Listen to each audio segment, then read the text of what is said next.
అయ్యా స్వామి మల్లయ్య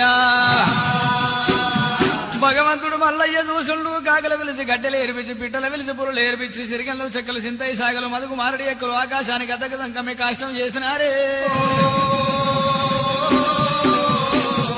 ఆ యమదొండ రాక్షసునిది కాష్టములు పెట్టబట్టే మల్లయ్యో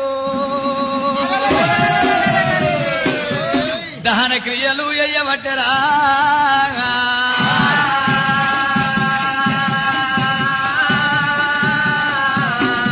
ఆయనేనే బాయినేనే అద్దాన వడిపు లోపల అన్నిటికి నేనంట తల కొరివి పెట్టబట్టే మల్లయ్యో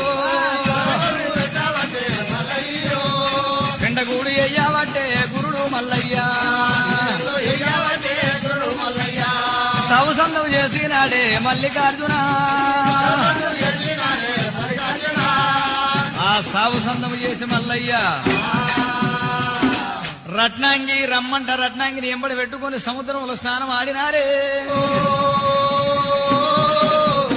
15 రోజులకు కాష్టము గాలి సల్లారిందట సల్లారిన బూడిదని తీసుండు తూర్పాల పట్టి నువ్వు రత్నాంగి మల్లయ్య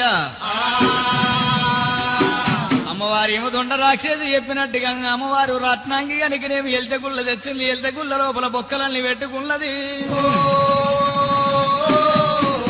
స్వామి మల్లయ్య కులము చెట్టందుకు సుఖము దక్కాలని మాట నమ్ము